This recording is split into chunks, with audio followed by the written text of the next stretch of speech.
Բարի լույս սիրելիներս, Տեր հայր, ինչու էր առաջին պատվիրանը կերակրի մասին։ սիրելիներս, քանի որ Աստված առաջին բանը դրախտում մարդուն կերակուր տվեց, ուրեմն պետք է որ առաջին պատվիրանը նաև կերակրի մասին լիներ, որպեսզի մարդը հասկանար, որ իր կյանքի նպատակը միայն ուտելը չէ։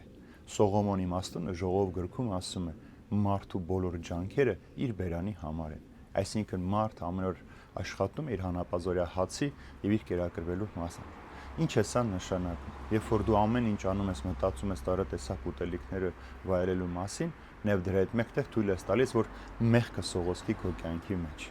Մենք մարդիկս չենք ապրում ուտելու համար, մենք ուտում ենք ապրելու համար։ Երբ մենք երեխա ենք եղել, մենք առաջին բանը մենք սնվել ենք կաթով, հետո կամաց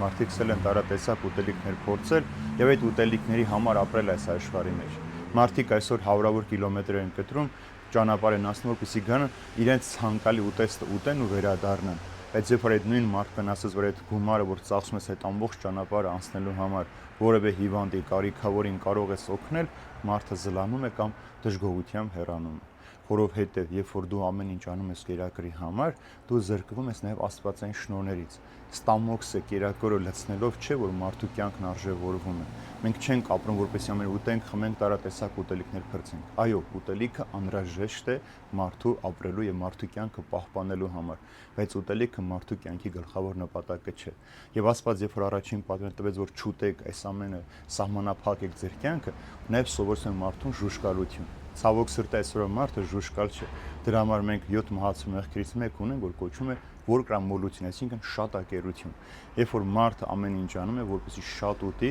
եւ շատ ուտելուց հետո ավելնորդ այդ ամբողջ ուժը գնում է մարդային օրգաններ, որտեղ մարդու մեջ մեղք են առաջացնում, ցանկություններ։ Տեսեք, մարդիկ ուտում են, խմում են, հետո որոշում են բամբասել, չարախոսել, վիճել, սպանել։ Նշանակում է, որ այդ ուտելիքի պատվիրանը դնելով, Աստված մարդուն ժուժկալություն սովորեցնելով, նաև հեռու էր պահում հանցագործությունից եւ մեղք գործելուց։ Ուրեմն այդ պատվիրանը մեզ պահում է մեղք չգործել։ Այդ պատվիրանը մեզ սովորեցնում է խոնարհության, ուրիշի մասին հոգ տանելու, մտածելով ապրելու մասին։ Դրա համար որ Տեր առաջին պատվիրանը տվեց կերակրի մասին, որ մենք ոչ թե ապրենք կերակրի համար, այլ ուտենք Աստծուն փառաբանելու եւ սիրելու համար։